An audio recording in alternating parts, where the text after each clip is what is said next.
বিরতির পর আপনাদের স্বাগত। এ কোন দেশ, এ কোন বাংলাদেশ? এদেশের মানুষরা, ছাত্র ছাত্রী যারা তথাকথিত, আমাকে বলতে হচ্ছে, যারা আন্দোলন করছেন, তাদের আন্দোলন যে দাবি নিয়ে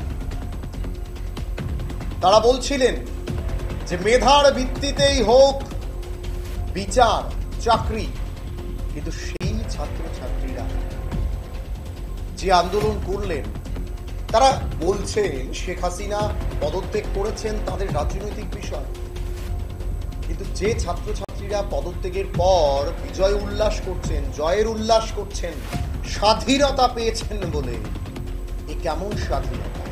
নিজের দেশের জাতির পিতার মূর্তি ভেঙে গুড়িয়ে দিচ্ছেন। দেখুন ছবি,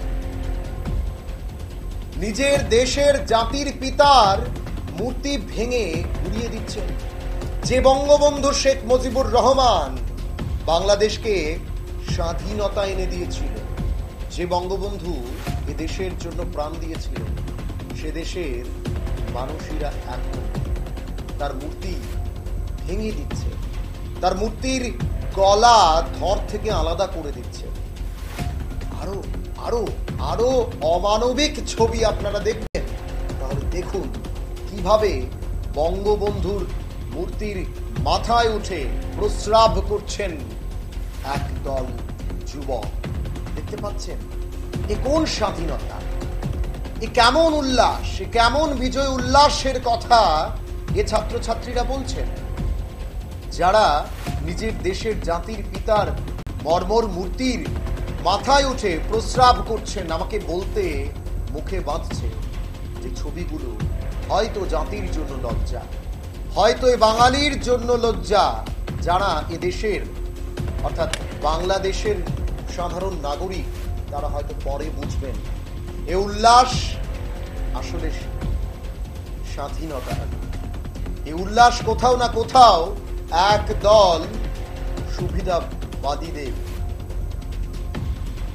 উগ্র মানসিকতার পরিচয়, যারা নিজের দেশের জাতির পিতার গলায় জুতোর মালা পরিয়ে দিচ্ছেন, তার মূর্তি ভেঙে গুড়িয়ে দিচ্ছেন, সে মূর্তির মাথায় প্রস্রাব করছেন। এই ছবিগুলো বাংলাদেশ থেকে অহরহ আজকের দিনে ভাইরাল হচ্ছে।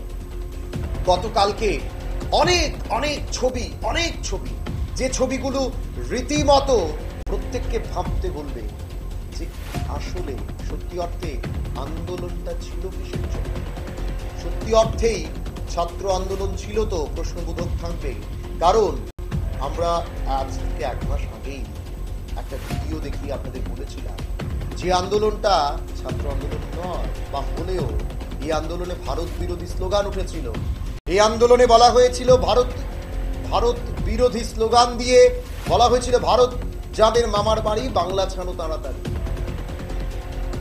আর আজকে সেই দেশের নাগরিকদের অবস্থা চিন্তা করুন, সেই ছাত্রছাত্রীদের অবস্থা চিন্তা করুন, তাদের বুদ্ধিমত্তার অবস্থা চিন্তা করুন, তাদের মেধা নিয়ে প্রশ্ন উঠবে। এবার সত্যি অর্থে মেধাবী ছাত্রছাত্রীদের কর্মকাণ্ড, তারা কোটা বিরোধী আন্দোলন করছিলেন। এই ছাত্রছাত্রীরা যারা নিজের দেশের জাতির পিতার মাথায় প্রস্রাব করেন, তারা মেধাবী, তাদের তো কোটা দিয়েও কোটার অসম্মান হবে।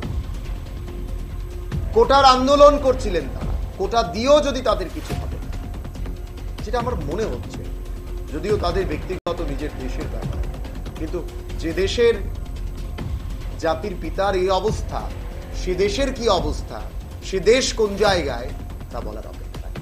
এখন সময় ছোট্ট বিজ্ঞান।